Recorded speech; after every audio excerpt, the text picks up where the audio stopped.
You're going live again. Okay, I'm live. Okay, here I am. Okay, folks, Again. part two.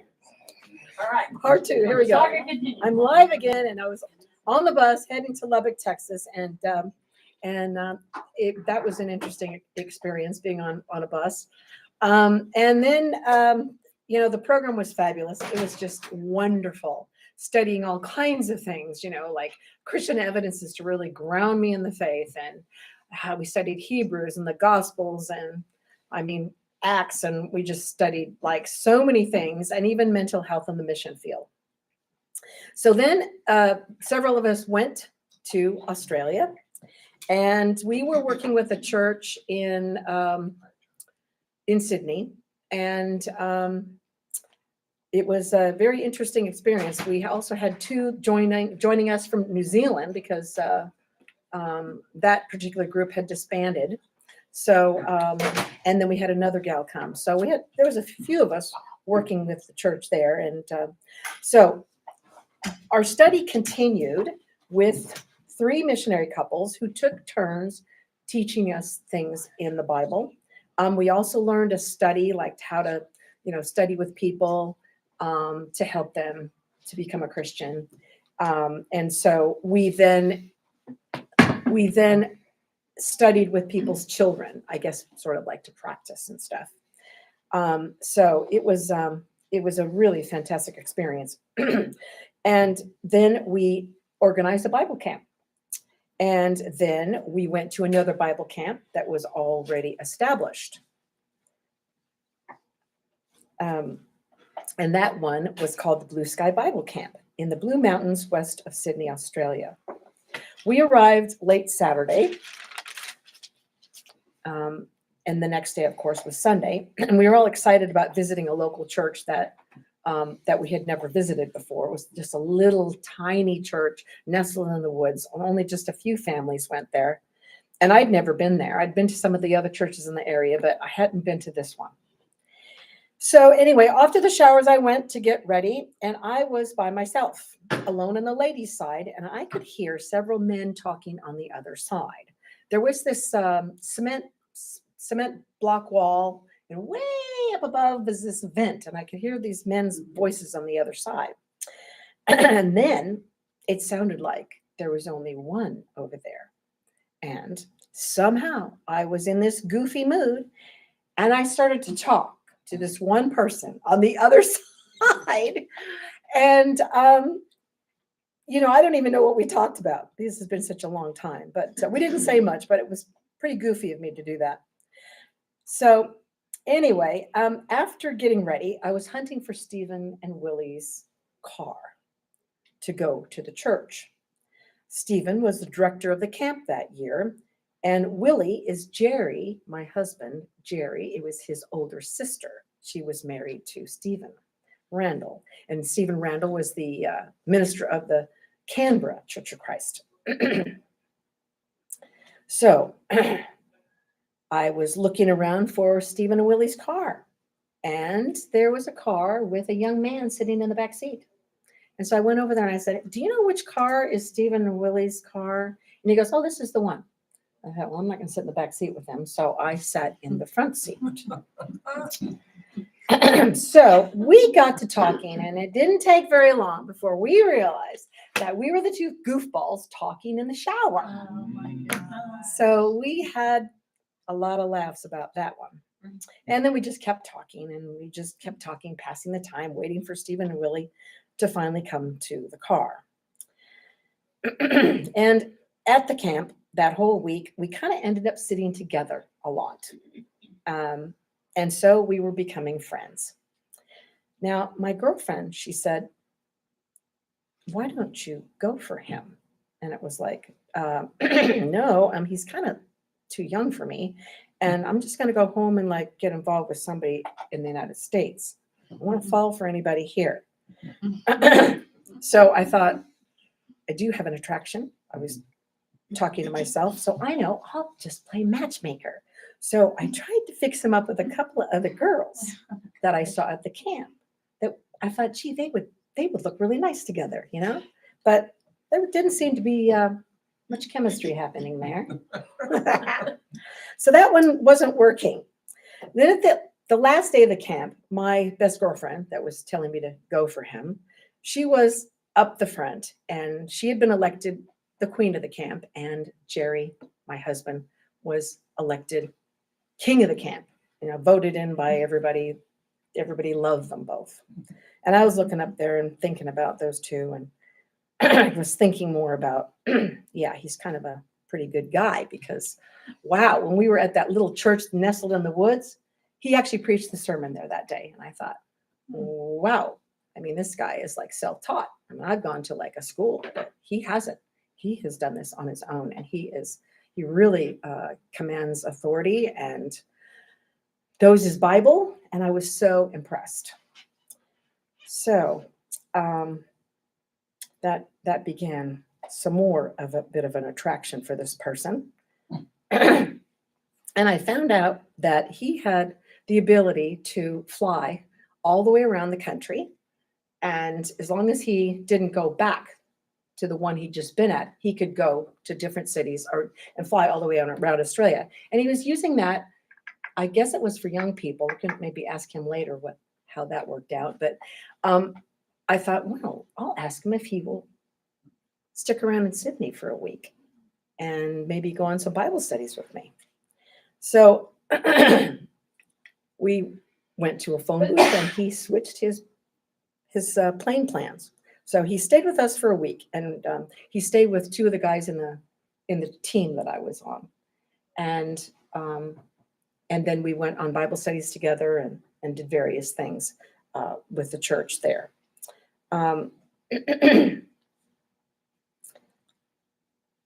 So then after that week, then there was a youth rally in Brisbane, and a lot of the young people got in cars together, and we drove up to Brisbane.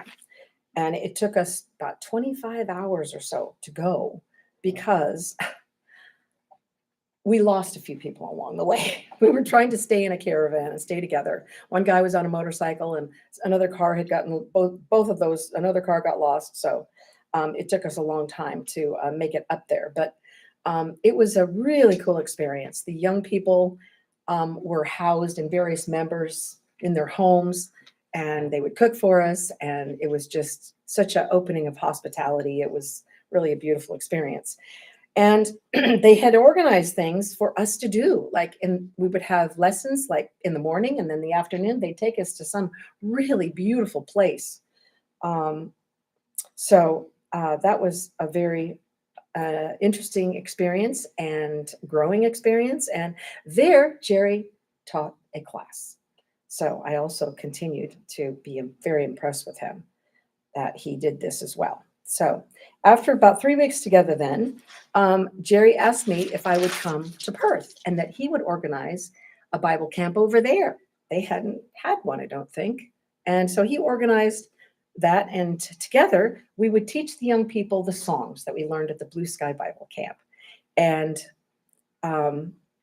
so that's what I did. He paid for me to fly over. I said, well, I don't know if I can get the time off. And I just don't know if I can justify using the supporters' money to leave the church here to go over there. And he says, yeah, but you will be working for the church. You are going to be serving God, and, but I will pay for you to fly over. And I was like, wow. Okay.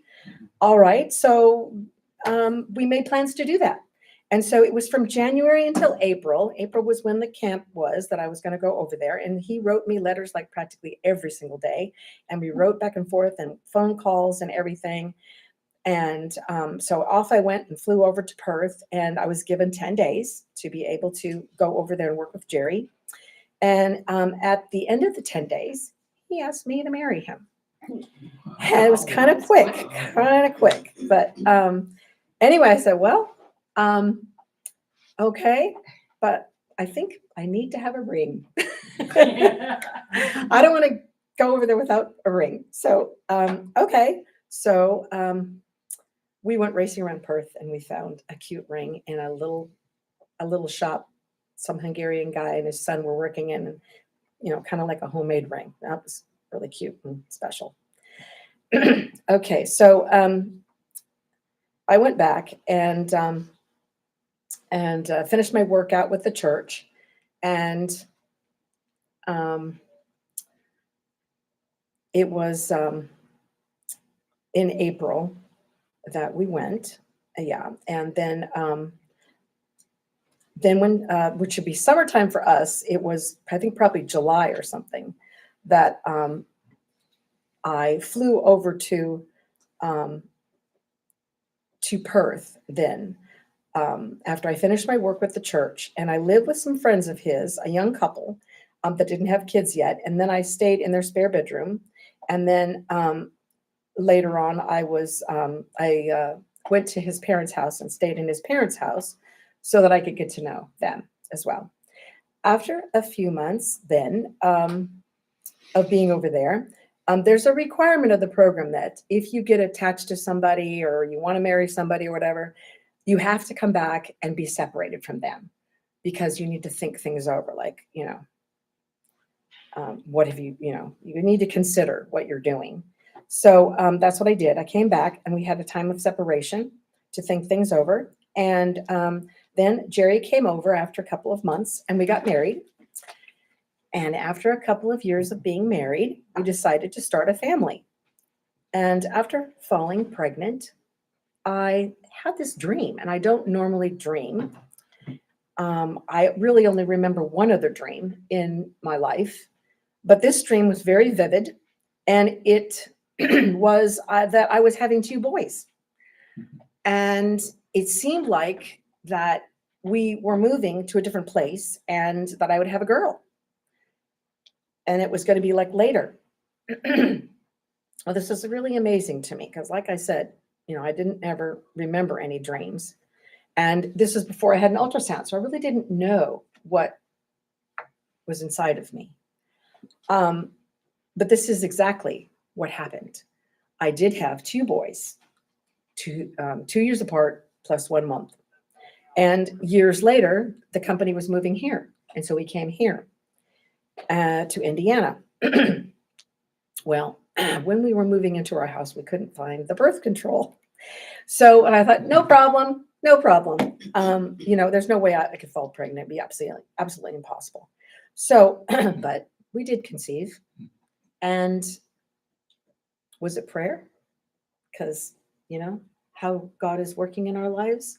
I had prayed, God, please, I really want a girl. I really want a girl. I really, really want a girl. And this is going to be impossible, but you are the God of impossibilities. And this might be my only chance. So please, God, help me to get pregnant. Well, Jerry thought I was tricking him. I really wasn't tricking him. It really would have been absolutely impossible. I don't want to go into the details, but it would have been impossible. So, but I believe that it was an act of God. So we had a wonderful girl, and she sang today. I don't know if any of you know that she sang today. It was her first day. She sang, at the front. Yes. So now our God is truly amazing. And my dream came true to have a girl. I always wanted to have a girl. So now when moving on to talking about Caleb and dealing with having a special needs child, it's not easy for anyone that has a special needs child. And we were both very impatient people. So guess we got some practice because you have to have patience in dealing with special needs because there's a lot involved. And what we didn't see right away was that God was working and he provided all the best teachers for Caleb. In the Carmel school system, if you want to have a special needs student, you have to request it. So I think that all the good-hearted people would have special needs in their classroom.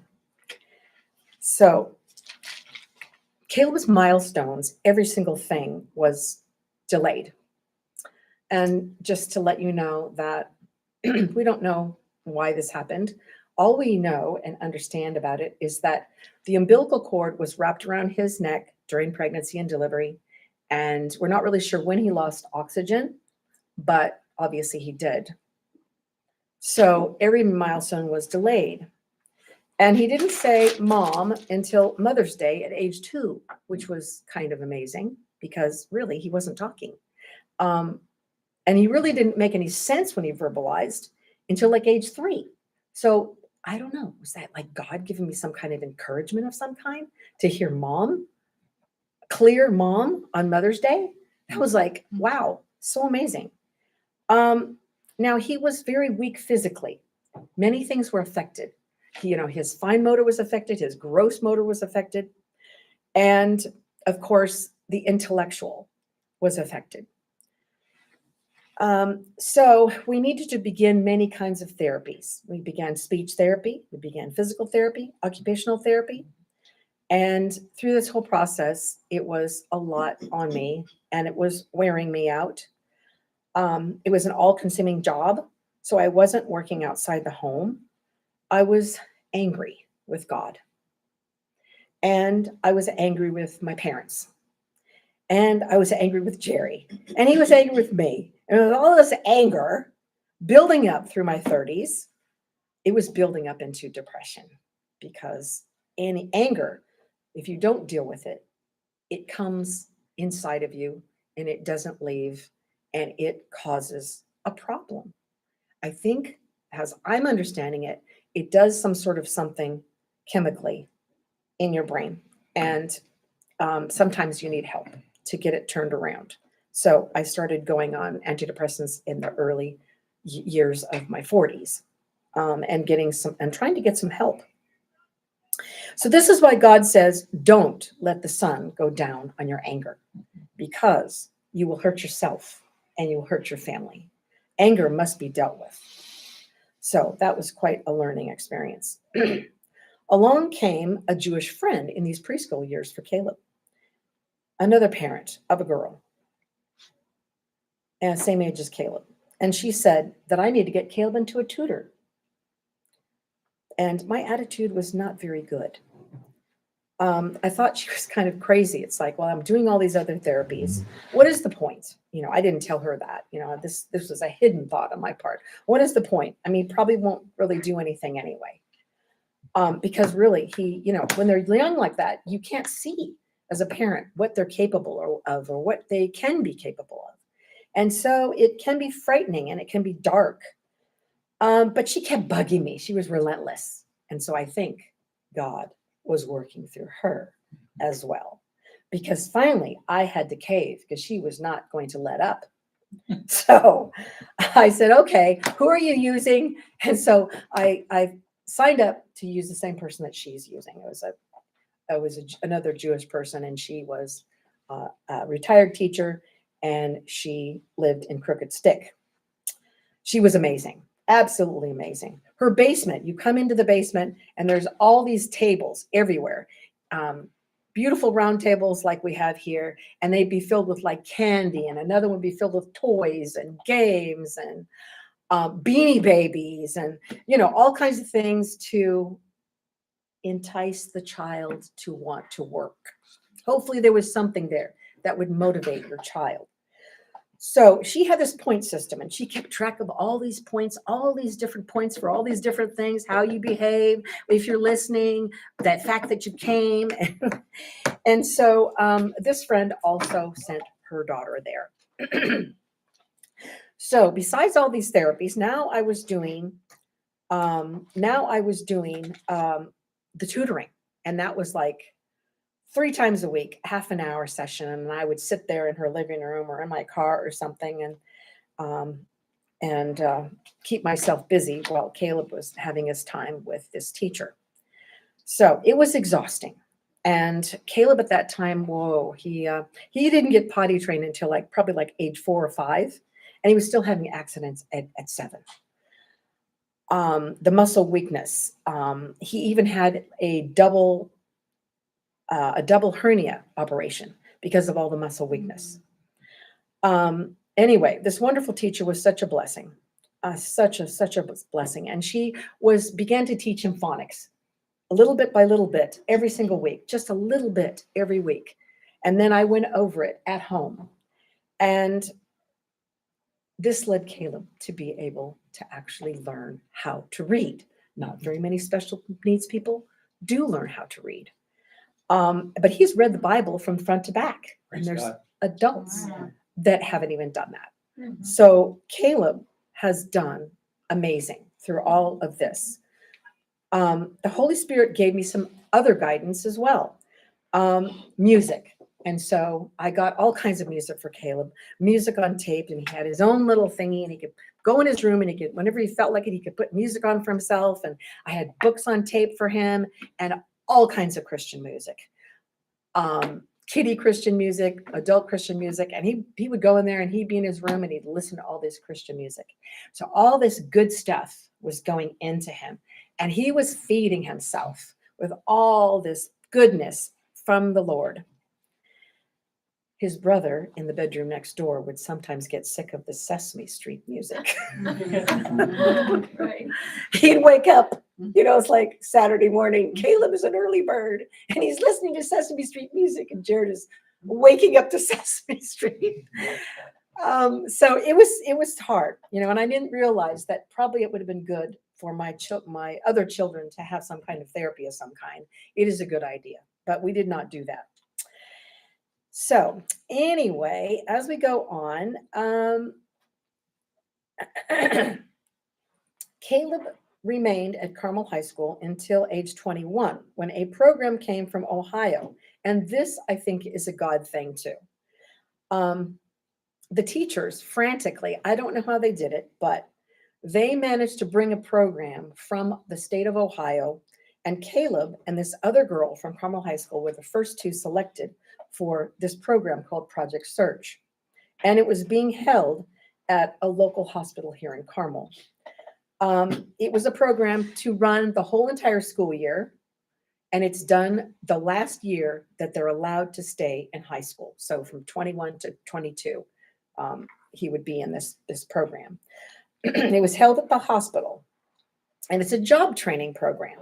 And they were teaching them all kinds of things like how to apply for a job online, how to interview for a job, how to make a resume, and social skills in the workplace.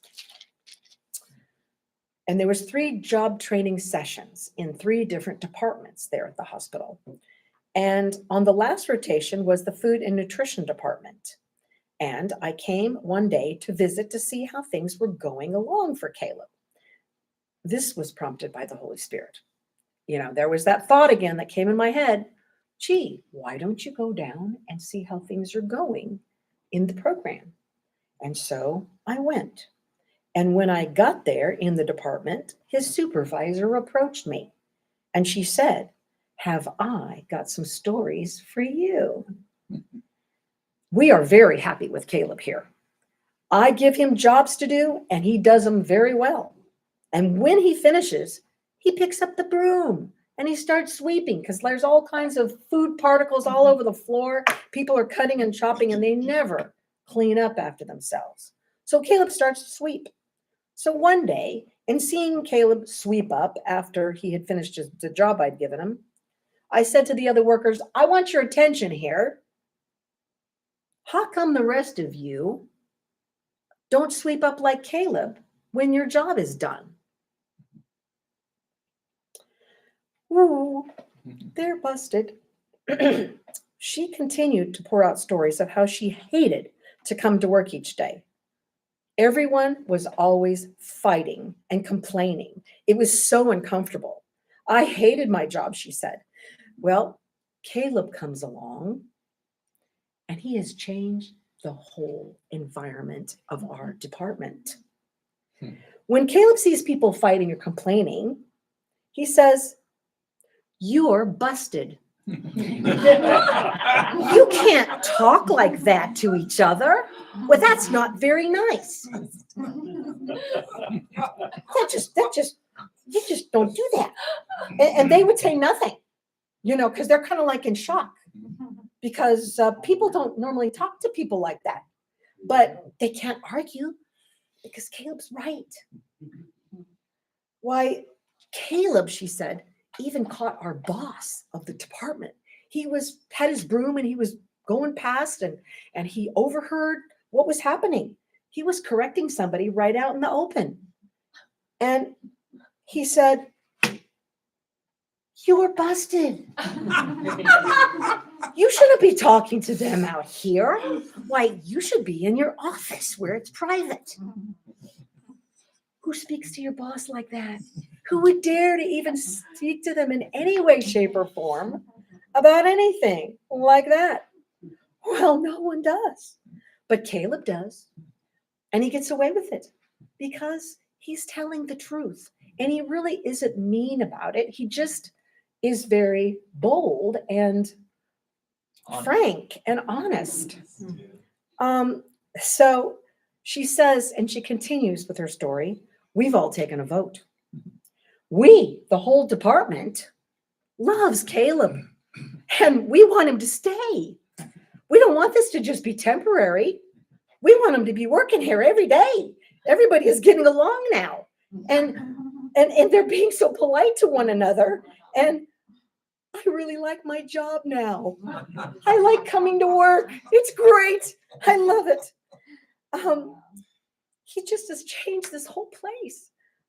And I'm like, wow. Wow, what a story to hear that your child is making a difference where he's at. And all these years that I didn't know and didn't doubt and wondered, like, is he going to have a place in this world? Is he going to have a job? Is he going to have a skill? Is he going to be used? And so I was so grateful to hear this story about my son, that he's making a difference. And I told her, I said, thank you so much. I am grateful to hear these things about my son, but we kind of would like to have him be at a hospital a little bit closer to home, and that if anything happens, that we can be there for him. And so, but if that doesn't work out, we would love to have him here, and we thank you so much. So anyway, then there was a time that I was waking up one morning, and I was half awake, and there was this thought that came in my head out of nowhere. Why don't you go down to the hospital desk and see if you can talk to somebody in the volunteer department at the hospital? And why don't you take your photo albums down there so they can see your son, see Caleb, and see if they could put him on as a volunteer? I thought, wow. Where'd that come from? Okay, because I didn't think that one up. I was half asleep. So that is what I did. I took our photo albums. I went down there. I had an appointment with somebody in the volunteer department. And I said, I'd really like if it would be possible for Caleb to try volunteering here at the hospital. So they took him on, and he was working there as a volunteer. And they would give him little slips of paper with the code to get into every single department of the hospital. And they realized after a while, Caleb didn't need those slips of paper. He could get himself into every single department of the hospital without a piece of paper. He had memorized every code to get into every department without being told. So that was pretty amazing. And then after he's there for a while, maybe about a year or so, working as a volunteer, I get a call from the head of volunteers, and she said, would it be okay if we put Caleb into the atrio, the cafeteria, the restaurant thing, and we tried him out on different jobs? I mean, we can't promise anything, but maybe there could be a job created, or maybe he could fit into a job that's there. But would that be okay if we tried him out? And I said, yeah, that would be great. I was like, this would be awesome. And so this had to be a God thing, because, I mean, she came to me. I didn't go to her. And so that's what they did. They put Caleb in there and they tried him out in various things, a few things. So here, this one's kind of funny. They put him in to dish up the pizza, and he'd stick the spatula in there and he'd lift up the pizza. And you know, when you lift up the pizza, the cheese sort of strings, and he's like this. And sometimes he can't think things through. So, I mean, most of us would think, well, you take the side of the spatula and you cut the cheese on the side, and then you can finally dish it up. So anyway, that didn't work out too well, but they tried him in various different jobs. And so they had him doing all kinds of different things. Sometimes he'd work on the salad bar. And of course, they had him doing some cleaning, vacuuming, wiping off tables, stocking the silverware, stocking the drink coolers, just various different tasks in the Atrio restaurant. So then there came a time that the Holy Spirit nudged me again. Another thought came in my head from nowhere. Well, why don't you go down and visit Caleb at the hospital today just to see how things are going in the Atrio? And so I did. And upon entering the cafeteria there, where Caleb works, this lady stopped me, a nurse, and she goes, "Oh, are you Caleb's mom?" And I said, "Yeah." And she goes, "I have a story for you." And so she said that a friend of hers, the two of them came into the cafeteria, and she says, Caleb greets everybody. He's so friendly. He's like a little social butterfly around here. And he greeted us. He asked us what our names were and what our birthdays were. And, you know, Caleb is so sweet. He just has a way that you know that you don't need to be threatened by giving him this information. So she says, "You're not going to believe this, but I come in a year or so later, and I came into the Atrio by myself." And Caleb says, "Hi, la, la, la. But did you know that today was your best friend's birthday?" And she goes, "Oh my gosh." She goes, "I totally forgot that it was her birthday. So now I can go down to the gift shop and I can get her a present and a card, and she'll never know that I forgot her birthday. Thank you so much, Caleb. Thank you so much." And, you know, just a little thing like that, you know, God was working in that situation. And the timing, I'm like, that I got there and that she and I happened to like meet, and her asking me, you know, are you Caleb's mom? And it's just amazing that God has blessed me with these stories so I know how my son is doing. And I said, "Well, thank you so much for telling me this story." And it's just amazing to think, how does God arrange these kind of things? The timing, you know, you guys probably have had experiences too, or the timing. When you bump into somebody and you learn interesting things. So another time I was moved to go down and visit Caleb. And this time I was heading out of the hospital and I was down a hallway, and this man looks at me and he goes, "Are you Caleb's mom?" And I said, "Yeah, I'm Caleb's mom." And he says, "I've got a story for you." He says, "You know what?" He says, I'm head of human resources here. And as head of human resources, I have to deal with a lot of stuff sometimes, you know, with things that people do or whatever. And sometimes I can just really have a bad day.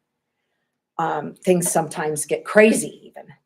And when I'm having one of those bad days, he says, "I remember I can go down and I can talk to Caleb." So I go and I talk to Caleb.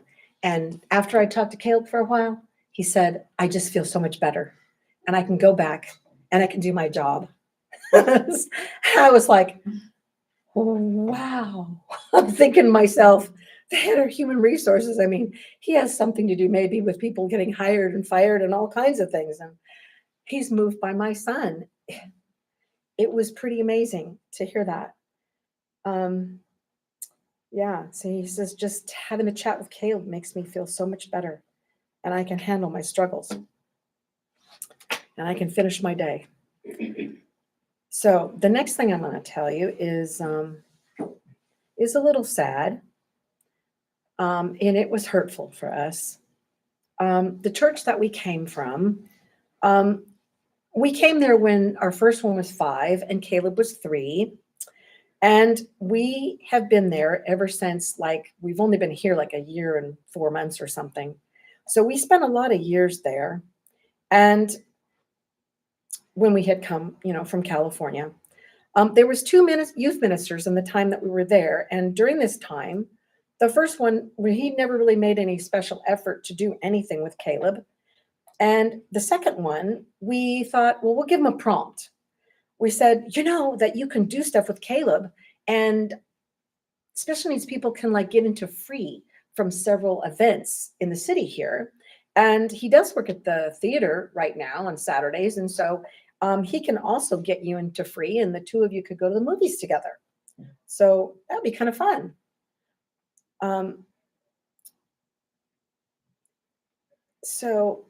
But this person, he never did try to do anything with Caleb. And that was hurtful, especially knowing that he did make an effort towards other people's children, and he would go out to eat with them, but he never made time to do that with Caleb. But since we've come here, Michael Thigpen, the youth minister and the teacher of the young adult class where Caleb is, asked if he could take Caleb out for coffee before church or something like that. Would it be okay if I did something with Caleb? It would be nice to get to know him. And that was very touching for us because we didn't have to give him a prompt. We were only here a couple of months and he asked us. That was very touching. And so it made us realize that we've come to the right church and the leadership does care here and they pray for you. And so we're very thankful to be here. And that is what I wanted to share today with you.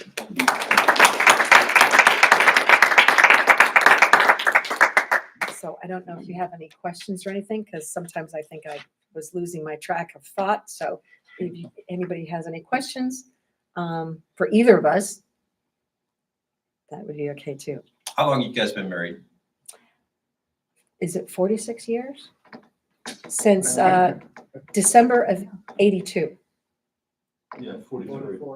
Is it No, 40? 44. It'll be 44. 44. Okay.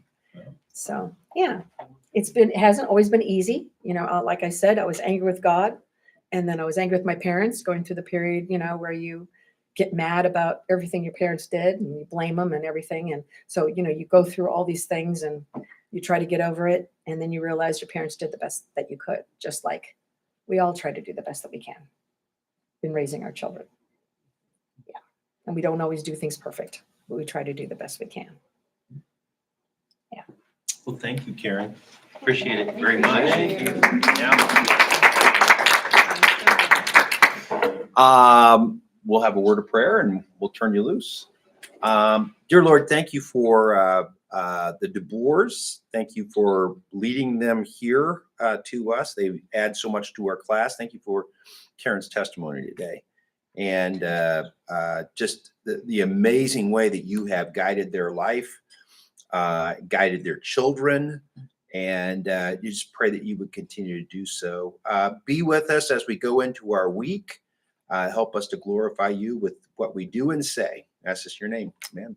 Amen. All right, we're back at it next Where week. in Australia are you from? My mom's from Australia. Well, I'm from the food. She's from around near Brisbane. Right. Yeah, my parents met during World War II. He was in the army putting a telephone post in his